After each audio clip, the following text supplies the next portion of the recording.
some music for me so I can learn how to People went there and did that. Or what about this one, Libby? The person talking about wanting to be, in the group. How much really there would be a great value actually in being in the group. Actually, we see things happening like that out there, in therapy, incredibly. Which one would be talking about something about Now it's possible for me to learn what I need to know out of here, right? Without any talk at all, I could just shift myself in. Would not speaking the words bring about the physiology? Like if I was sitting going, oh, I'm so happy, would not speaking the words eventually bring me to happiness? Or would I need the physiology first? Can I demonstrate this? Yes. Okay, neocortex activity. Punch it real good. David, I really want you to feel proud. Now, listen to my words and just go in there and feel proud. Okay, that's from the top down. Now, this is from the bottom up. See? Now, that's working with the body. So working with the body, like for example, if I wanted to create a state of my being, I would adopt the physiology of what the state is and how it is. Yes, that is the state. That is what we do with our body. Okay, did everybody catch that? Okay, the body is the mind's experience of itself. When you feel an emotion, the reason why you do is because of how you're using your body parts. Like, so if somebody's feeling inhibited, it's impossible to feel inhibited unless you really get those gut muscles going right. Unless you really kind of start to feel the hamstrings, okay? And then you start to feel the muscles pulling, all the muscles that contract the body, flex the body, okay? And then, the more that you start to do that, the more likely it is you could have an excellent, feeling state of inhibition.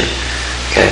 Without using those body parts, it would be infinitely more difficult. If you were stretching out, for instance, really stretching out, or if you were exercising, it's very difficult to feel inhibited, I tell you. This is the basis of all the ancient tantric teachings. Right. Basically say you could talk about enlightenment, you could meditate, you could read books, you could learn Sanskrit chants, you could do anything, but until the body itself feels delight and ecstasy, there's still part of enlightenment that we can't get there until the body gets there, so might as well get there in the body and then it happens. Okay, that's yes. So the way that we say language affects physiology. And the way that actually works is our language sets up physiology in somebody else, and then they have the experience of that physiology, and that's how they experience that word, that language. Okay. To the degree to which the body is accepting the words that are being used, it's possible that me saying that I really enjoy this feeling of happiness coming into me. Okay, it's likely that actually my words will start to possibly shape my body. However, truly, and that's one way that sometimes a person's just thinking about things with their words, and it does affect their physiology. But if it didn't affect their physiology, they're still not going to get it. And the main thing is that the body is the mind's experience of itself, that we perceive everything through our body. There's so much focus in metaphysical circles on affirmation. And I found when I tried to use that idea that it didn't work for me to read that every day. I'm happy or I'm rich or it was like very ineffective, even though everybody was doing it and saying it was really good. Is that because it's the long way to eventually it would work? Oh, because the affirmation has to be something which is ecological and sound. And experience of the reality. You have something to experience. How do you experience that? Yeah. So it's it would take a long time to do it that way. It's always how the person is doing this, not the words themselves, but actually how the person is actually doing it. So, for instance, I am happy or I am rich. I don't know whether you have an affirmation like that, would you? Yeah. Okay, I am rich. So then, what does that mean? I don't know. Check your pockets. It means you're not. Actually, right. If you're saying you are rich, then you have to affirm that, and there's some place inside there that doesn't believe that you already It's like actually you're telling the unconscious there's some place. So how would you affirm that? living it.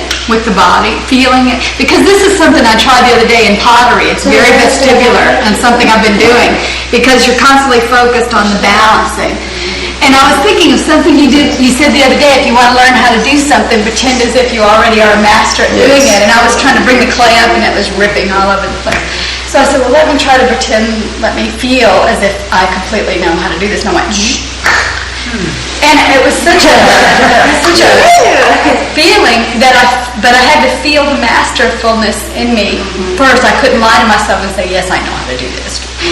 Okay, so actually, you know something, I hardly would listen to a tape right today, subliminal, unless it really was employing, that I knew that people had some NLP background.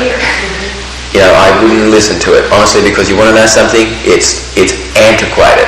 Unless the tapes have this recent understanding, it's antiquated. Absolutely, it's antiquated. And now, another thing. The minute that you are understanding about what language that creates whole brain functioning, these NLP tapes are even beginning to be antiquated. Because they're not having this understanding that that we're sharing here about whole brain functioning and the language of peace.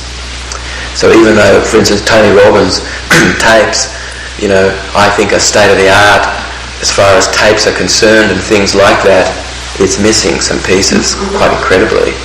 And the pieces are these things that we're sharing here about whole brain functioning. Within these behaviors and responses, is there room for individuation? Each person's stomach is probably shaped different. It still performs the function of a stomach. But for someone to be proud and be out there like this, for some people that may mean they become very verbal or very active. For other people, to sit like that with a grin would be, I think, a similar response. And what I'm hearing sometimes is, well, if you have this functional capability, then this will be the result. And I see that there's a possibility of some individuation where the sense of pride, the sense of being out there, of less ambitions, is individual. How one person may perceive it and act on it would be a lot different than another. Is that the case, or if everybody felt really out there and part included the group, would everybody dance with the lamp shade on their head? Okay, the question relates to fixed action movement patterns. Even a cell will, if it's agitated, will retreat. A single cell will do this. And the same laws, in fact, that's governing the way this floor is put together here, are governing us. The same laws that are governing chemical reactions actually are governing our consciousness. And a way to understand behaviour certainly is by, being a geologist, or being a carpenter, and being truly understanding of the way things are put together. It's possible that the same laws truly that are framing a house are framing the pieces that we put together in our life and the way consciousness is. Mostly that we're following fixed action movement patterns actually, and that this is cross-cultural. So some time ago, about 15 years ago, someone wanted to find out, well, is smiling something that's conditioned, or is smiling something that's a fixed action movement pattern? And they eventually found out. They visited a tribe in New Guinea, and they were one of the last peoples to find the most primitive. Right, hadn't ever come in contact with Western civilization, and the anthropologists that went there to discover this saw these people, and they were smiling and everything, What we know today is that when the zygomaticus muscle major, which is this muscle group here, is activated, this is a fixed action movement pattern which is stimulating a cortex area, warming cortex area that's actually involved in feeling pleasure. So even if someone was not feeling very well but they were smiling, it's more likely that it starts to actually affect their physiology. And laughing must be another one of those too. Genes. Yes. Yes. I noticed the other day I was driving down here and I forced myself to. It wasn't anything funny going on. I just started laughing and giggling just like and all of a sudden, it's like then I started laughing and giggling, like without even putting any energy into it. It just started happening spontaneously. That's wonderful.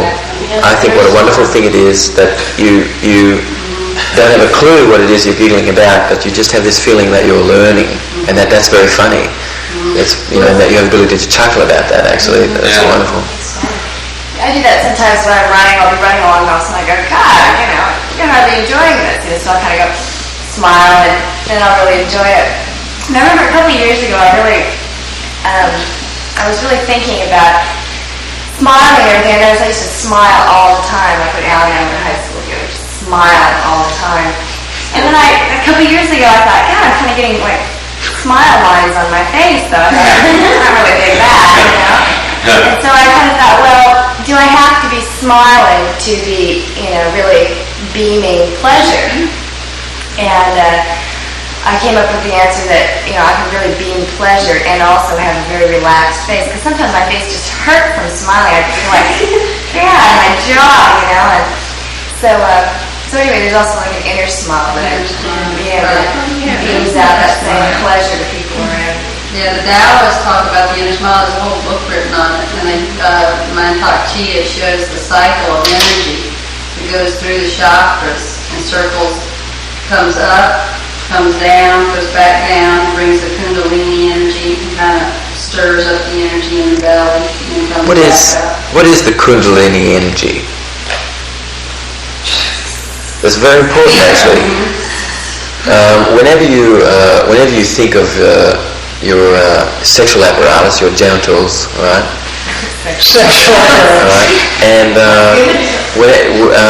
whenever you're thinking, whenever you access that in your brain, okay, you're stimulating a substance to be released, by your testicles or by your ovaries, and this substance is a mother molecule in the body.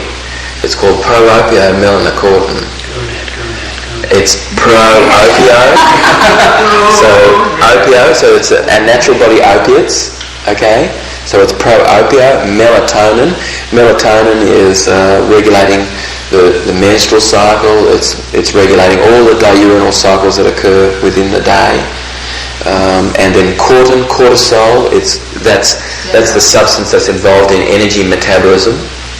So it's completely stimulating all of these things. Now, if I just share something with you, this substance is rising from the gonads up, and as a result of this, it's stimulating a pathway of energy to be drawn up, and not only that, but the energy to have the ability to also go down.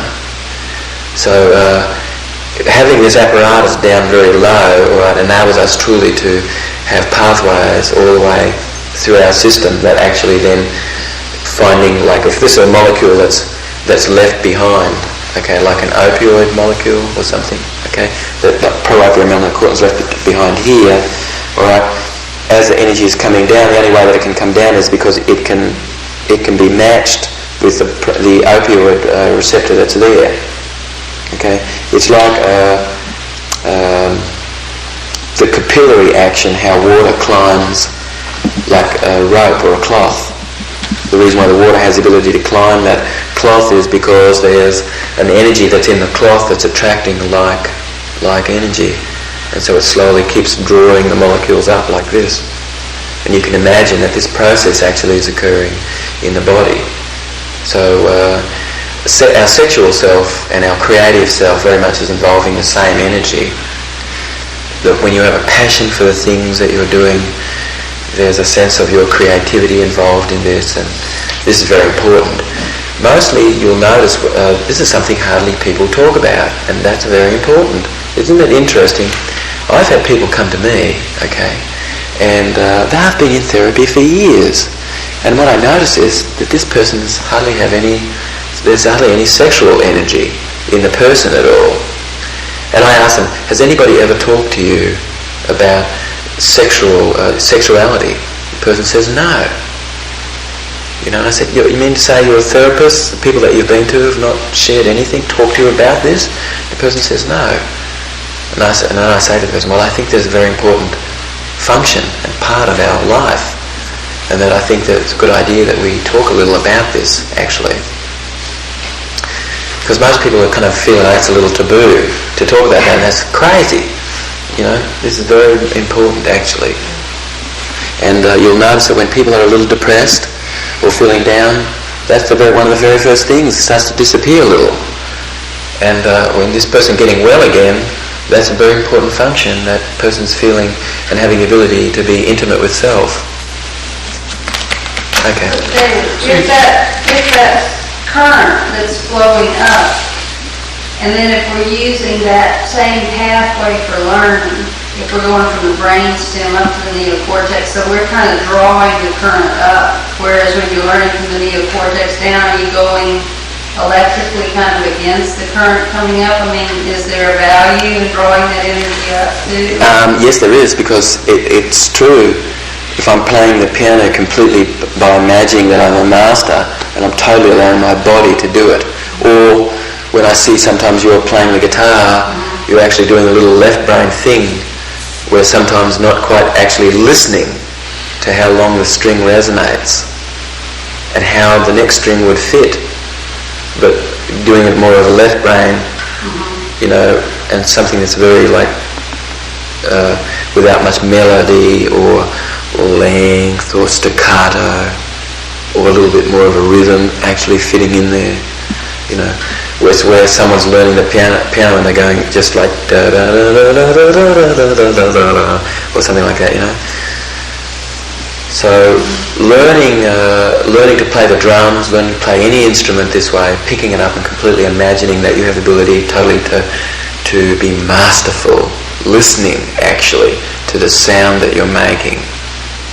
And so this first starts really happening when somebody says to you, actually play a tune, actually play something, and really be sensing that you are playing, rather than just, actually thinking about where my fingers would be and that kind of thing, allowing that to completely happen. It's more likely then that the brainstem up is coming from everything that you've habituated and learned about what you love, about music and everything is all there. So David, Kundalini is this... Propria melanocortin. Okay, and it's generated usually through the male, the gonads, female, the ovaries. Both are gonads. Both gonads, yes. Okay. Right. So, those gonads. One of the theories of Kundalini energy is that it has to be activated from above. So, I had always taken that to mean some type of heaven's force coming through. Yes, I mean... Okay, and that, it sounds like you could activate it just by thoughts, which would be also heaven's force coming through. But you can activate the sexual organs with thinking or whatever. In Minnesota, there are many people that talk about Kundalini. They had a Kundalini thing. They have some tingling somewhere in their body, and they say, I have some kind of Kundalini, loose Kundalini or something. And my experience is that they have some kind of loose teacher happening, is what's happening. When they don't understand something, they say, oh, that's a Kundalini experience. And that wasn't my experience in the past. So actually, one thing about meditators in the East is they sometimes get like pains a little bit in the left side of their body. They become very sensitive, in fact, as a result of years of being in introspection and having developed this sense of self, that they have so much pathway accessing, the left side somewhat, right, that they're very sensitive actually to things, in fact, that occur there. Sometimes they describe this actually as this Kundalini energy, that's rising more or less from the body, activating pathways. It's a way that people are using this word to describe something actually, which is an energy that's rising inside the self. It's possible for a person to say that it's a Kundalini energy. Well, it's very possible they do it on a regular basis. What I'm saying is, unless there's some type of understanding of what Kundalini, if you're talking Kundalini and I'm talking Kundalini and yours is opiate. Pro-opiate-melanocortin. Right, that's your kundalini. Yes. My kundalini is just a juke of energy who's gone crazy around my neck or stuck in my brain. Then that's two different types of things. Might not be, actually. Yeah. Yes, it might be the same. Yeah, it might be the same. Yeah. And Pro-opiate-melanocortin. So, although recovery behavior characteristics we can add under increased social activity, increased sexual activity. Well, I mean, What do you mean? increased playfulness, increased, Playfulness? I mean, you could increase creativity, increased, you could say some things Okay. specifically. However, I think that there's something there that's generic. Hot molecule. But quite possibly, something needs to be said that's encompassing our creative self, our sexual creative self. But I think that's probably there, I don't know. Okay. Is there anything else? Any other questions? Anybody? Okay, let's please, somebody who hasn't asked a question, really, it would be a good idea to, no, even if somebody has asked a question, but if somebody hasn't asked a question, I think it would be a good idea to... I have a question. Oh, good. How does the lodestone and the ethmoid organ relate to the vestibular sense? You said something like the vestibular system is at the seat. Yes, okay, the vestibular system is that apparatus enables spatial location. Okay, it totally is understanding spatial location, whereas the ethmoid organ simply is tuned to the micro pulsations coming from the earth. The ethmoid organ is totally in the northern hemisphere here, tuned to magnetic north. And so that's all. And the vestibular system is providing information as well on spatial location, and the ethmoid organ is also feeding information into the vestibular system, sensing magnetic north. So is that how more primitive cultures or whatever, like the Tasmanian Aboriginals, have more of a sense of direction? Is that they use that on a regular basis? Yes, intent? absolutely. You can spin one of those blokes around in the bush and they'll still head off in the direction they were going in before. Right. is this something that can be developed with practice? Oh, yes, and most of us have this ability, but if we start to consciously focus on it, it seems to disappear. Now, is there something, could you take in extra minerals to build up the loads? Is there a possibility of that? I don't know. Increase in sensitivity, what's there? Are they made out of the same thing? It's yes, only they're organic. Maybe that's possible, Ned. The one thing I think is that we're born with this amount. It's like actually the eyes or anything else. That they are requiring nutrients. Yeah. That's true. The trace minerals probably. Yes, I would say there's probably trace minerals for sure coming through organic stuff that would be involved. And where are the lodestones exactly? The ethmoid organ, there's a spongy bone tissue behind the back of the nose going up into the brain. This is the ethmoid organ. Is that what the lodestones are? Yeah. It's the richest, densely packed area in the body with receptors and neural pathways coming from this. There isn't a single other place in the body that has as much receptors in this area than the ethmoid organ. It's acting like a switch, in fact. They've known that since, I know they've known it since the Middle Ages, because all the alchemists, they used to, when that part of the skull where the ethmoid organ is, that was a really sacred bone. That little winged bone, they would get that bone, that was considered a sacred bone. Oh, yes. Selatertia part of the ethmoid. Say that again, the... Selatertia? No, what? The turkey saddle where the pituitary rests? It's real close, actually. I know that they're so related to each other that, in fact, the pineal gland through the hypothalamus and the hippocampus, because everything's very close there, right? All is getting information feeding from the ethmoid organ.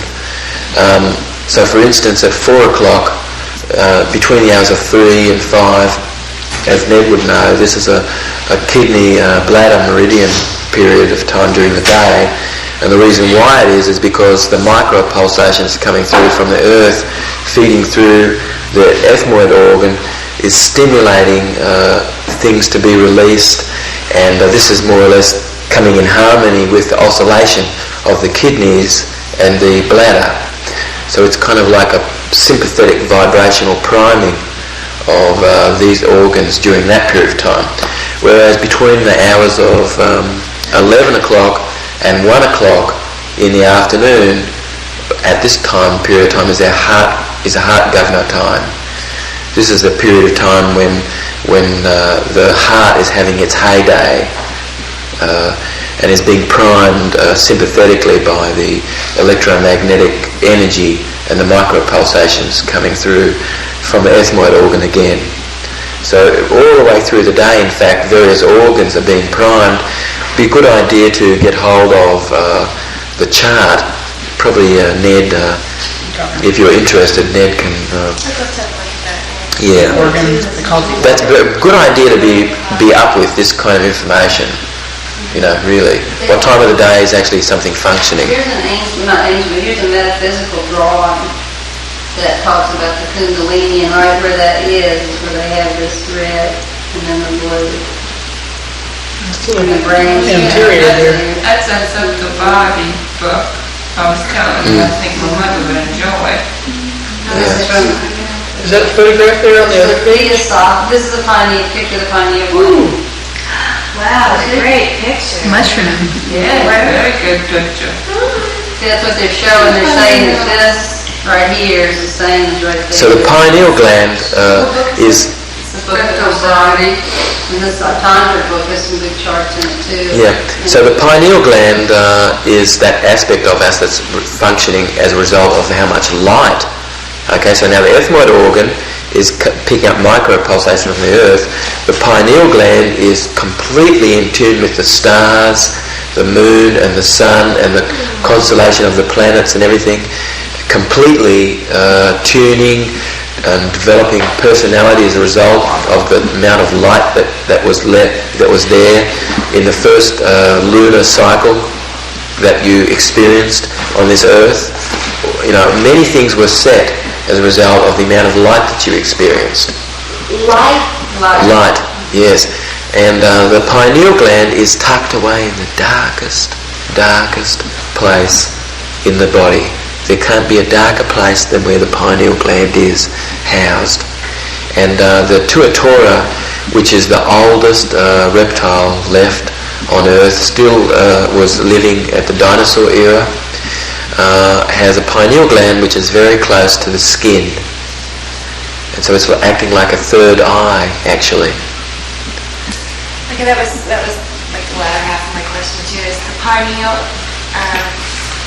which one is closer to the front, the pineal or the Pituitary. pituitary? Pituitary is coming as a direct outgrowth of the hypothalamus. And the hypothalamus is regulating internal milieu. And the pituitary secretes substances, information substances into the bloodstream that goes right through the body, affecting various things, affecting internal milieu quite incredibly. Okay, so it seems to me that the ethmoid organ and the lodestones are directly connected with the concept of the third eye, having a third eye, like the direction-seeking part of self that is like an eye, but it's... Yes, you could say that this is part of our inner eye. Yes, you could certainly say that. It's certainly part of our inner eye because this switching mechanism actually is what enables us to have access to the cortex and parts of the brain, which creates whole brain functioning. Because it's the ethmoid organ and the septal region in here which creates flow to occur in the brain. In other words, when you lengthen the inspiration through your nose, this is tapping into neural pathways which are about flow and peak experience. This is the physiology of accessing that state, lengthening the inspiration through the nose. When a baby's born, it's real soft up here. Yeah. So it actually would there would be light access for... Yes, a greater amount of light access, that's correct. Yes. And isn't that setting all their cycles too? Yes, incredibly. Everything. So, and then also babies, I'm really on this third eye thing. So babies, when they're born, often have like a rash for the first couple of years, like right over their third eye. Sometimes. Often they do, yeah. Do you think that's also like the ethmoid organ kind of... I would say that it's in the relationship to the way the ethmoid organ in the third eye and the electromagnetic energy of the way the brain is forming, that redness has to do with the energy bringing infrared, attracting infrared like our hairs do as well. The hair on our arms and the way the hair is laying attracts infrared energy, in fact, to the body. And the hair pattern, in fact, is allowing this infrared energy to be in the pattern and the way the hair grows. Much information has come as a result of studying the patterns of the hair. You'll notice that on the right side of the face there's an energy coming down, and on the left side of the face there's more of an energy coming up, and that's true. There's energy coming up on this side of the body. On the left side, front side of the body, the energy is coming up and going down on the back left side.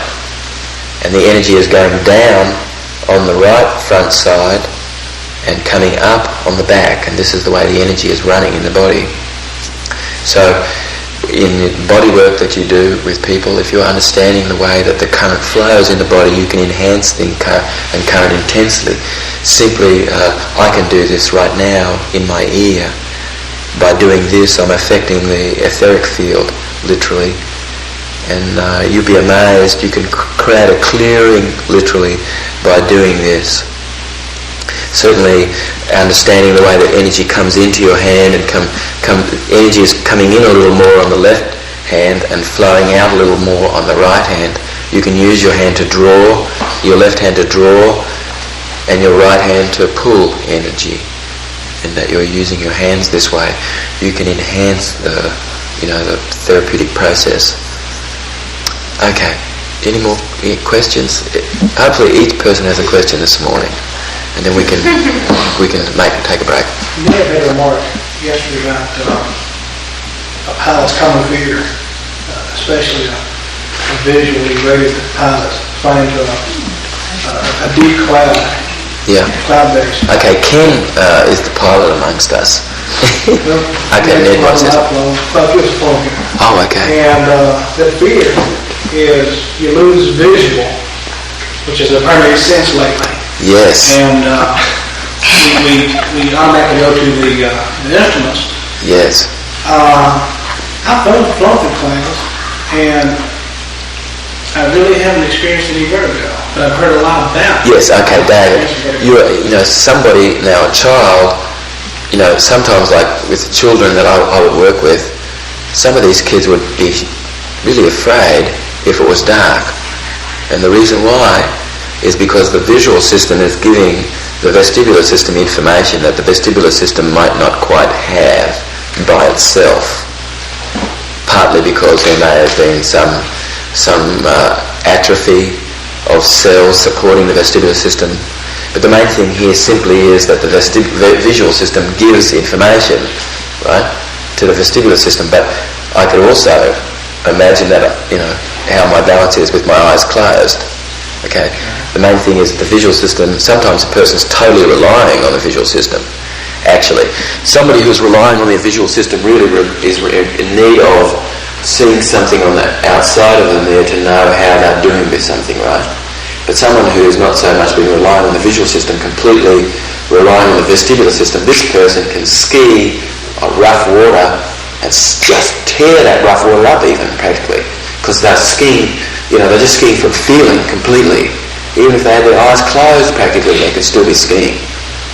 So it's a good idea to be developing that aspect of self as well, the vestibular sense. Back to the plane. If you're in the plane in C position and you lose visual altogether, if you get out of visual and just feel it, your vestibular system won't lie to you. You'll still maintain the balance, and you'll Yes, you more than likely end up upside down as opposed to on the side. Well, So it won't lie to you, it just won't tell you exactly where you are. Okay, so that's true. You can develop this part of self, and even if you didn't have instruments, the instruments that you have inside your head could save you in this situation. That you would be aware, that you can be aware. If you act as the vestibular, you could be upside down? I would say that, to the degree to which you can get information from the vestibular system and to develop that, that's a good idea. And to do it, sometimes to walk across rough ground, with your eyes closed, and to be being able to spin with your eyes closed, to do things actually blindfolded, is really developing your acuteness with which you're aware. What usually gets the upside down and all this is panic. You're shutting down sensory feedback, sensory-specific feedback. Yes, so that's possible that the vestibular system is shut out a little. It's possible through habit. Well, in a plane, a very subtle movement over a long period of time will create that space. And if you don't have instruments, and talking with my dad and some old pilots, they used to fly with a lot of times without instruments or broken instruments, and they didn't hit a cloud bank for 20 minutes or 15 minutes, they'd hit it for 3 hours. And the best, they've got their compass, but their compass could go upside down too. Right. And sometimes they would be going along and they would hit a space of clear in the clouds and realize they were upside down, not even knowing they were. You gotta put on their seatbelts. Yeah, they have their seatbelts. That's why they can do it. They have these unbelievable But seatbelts. don't. Huh? You feel your weight on the front belt. Well, this is their stories. It's in the literature. It's not something. Well, anyway, the one thing about this that's why we have instruments in the plane is because once you start going, okay, now the vestibular system only registers if there's movement. Okay, but if the movement is over a continuous, gradual period of time, it's possible that the vestibular system's not quite, of course it is, but the person's ability to be tuned into it might not be the same. Especially once you pick up to 300 miles an hour and you're travelling at 300 miles an hour, unless you accelerate or you slow down, you won't know that you're travelling at 300 miles an hour. The body becomes used to that plane, and it's only the receptors are only registering, if there's acceleration or deacceleration. Let's say the person goes into a bank and starts to turn round like this. Okay, it's possible that once the person initiates the turn and it becomes regular, that no longer is the vestibular system registering as much as it was initially when you first started to go into the turn. So this is a reason why we have instruments. However, it's possible still to totally be developing that part of self that's understanding this, so that you're really using this. Balancing without your eyesight, really develops this aspect of self. Okay, somebody else.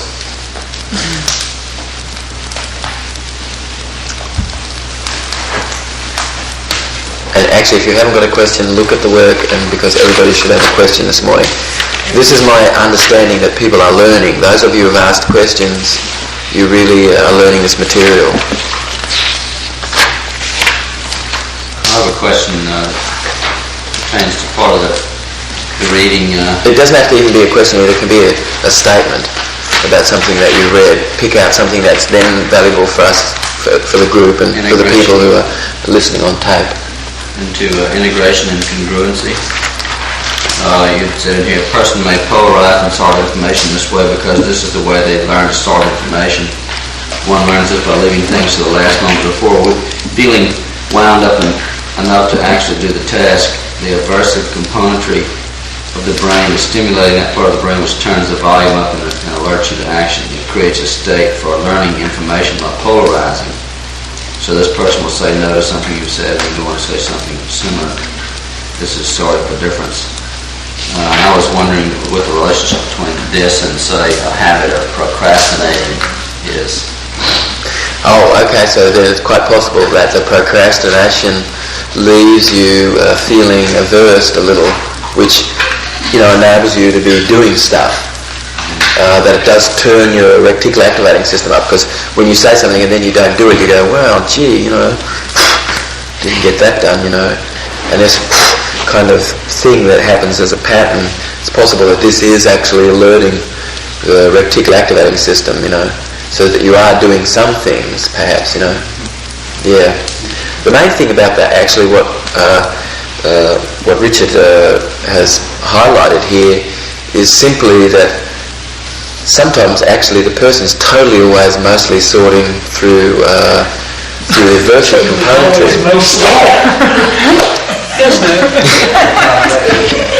And there's plenty of people out there that do this.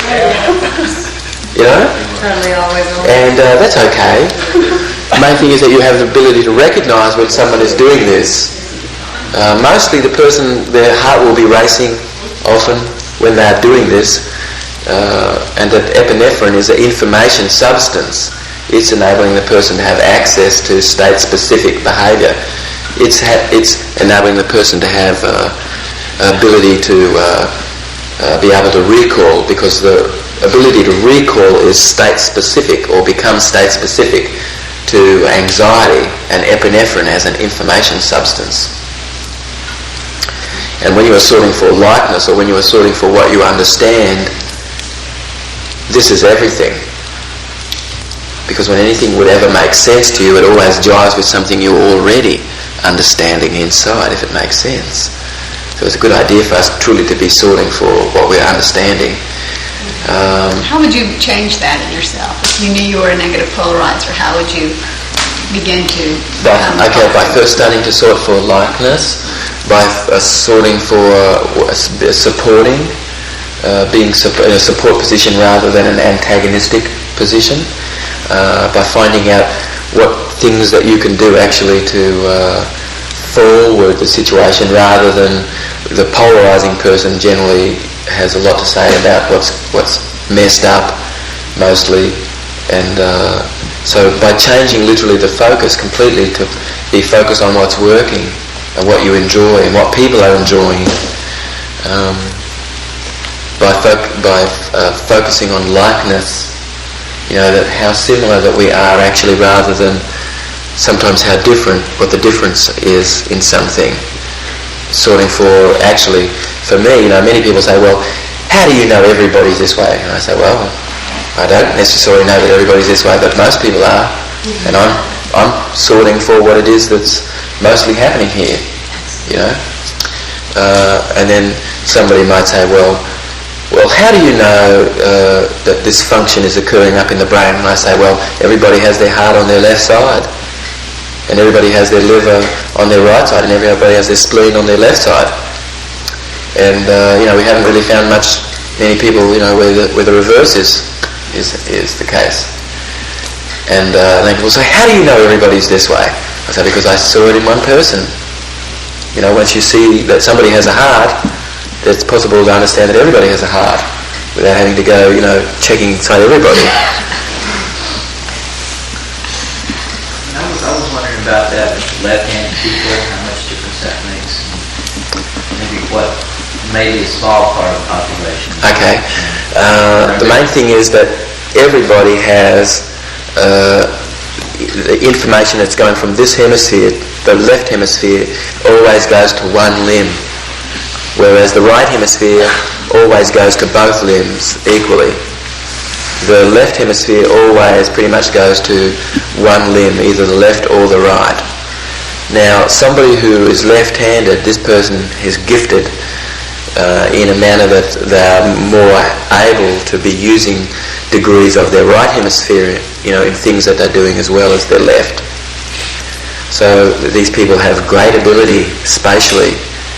They have a great ability of visual spatial function, quite incredibly usually. A person who's a little bit more right-handed tends to be a little better possibly, or gifted somewhat in a manner of sequencing things, and a little bit more involved possibly in logic. A person who's a little bit more left-handed, this person perhaps can make a wonderful, or is gifted at least in as a hairdresser, or as an architect, or as anything that's involving visual spatial functioning. Generally, this person has some gifted abilities with. So the main thing there simply is that we have the same, we're structured the same, however we use our structure sometimes a little differently, that's all. This information I'm sharing with you about somebody coming down over here to the left with over to the left with their eyes, regardless of the person being left or right-handed, this person's structured the same. The right hemisphere is much more myelinated, it's much whiter, it has much more insulation than the left.